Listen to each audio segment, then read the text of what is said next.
நம்ம நீதிமானா நின்னா கூட நீங்க என்னதான் நீங்க நீதியா பேசுனீங்கன்னா அடுத்த பக்கம் பிசாசு கொண்டாந்து பேசுவான் பாருங்க ஒரு கதை. அவன் பேசுற கதையை உலகம் கேட்ட உடனே ஐயோ இவங்க சொல்றது கரெக்டா தான் தோணுச்சு, ஆனா இவங்க சொன்னதுக்கு அப்புறம் அவங்க பக்கம் தான் ரைட் இருக்கிற மாதிரி தோணுது, இவங்க தப்பா தான் இவங்க சொல்றாங்க அப்படின்னு நம்மள என்ன பண்ணிடுவான், குற்றவாளியா தீர்த்துட்டு போயிடுவான். இதை நான் உண்மையில சொல்றேங்க, நான் கண் கூட பார்த்துட்டு வரேன். என் வாழ்க்கையில பார்த்தது போக இப்ப நிறைய பேருடைய வாழ்க்கையில பார்த்துட்டு இருக்கேன். வெளியரங்கமா பெரிய லெவல்ல பார்த்துட்டு இருக்கேன். ஆனா நான் ஒன்று மட்டும் சொல்லுவேன், கர்த்தர் என்னைக்கு ரைட் காலம் வந்துருச்சு, இவங்க இவ்வளோ நாள் எனக்கு உண்மையாக நடந்திருக்கிறாங்கன்னு பார்க்குறாரோ அன்னைக்கு உங்கள் நீதியை முளைக்க பண்ணுவார் பாருங்க.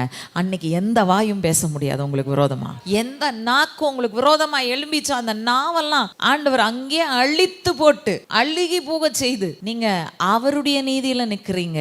உங்கள் சொந்த நீதியில் கூட நிற்கலை, அவர் நீதியில் நின்று நீங்கள் அவருடைய பிள்ளைகள் என்பதை அவர் விளங்க பண்ணுவார்.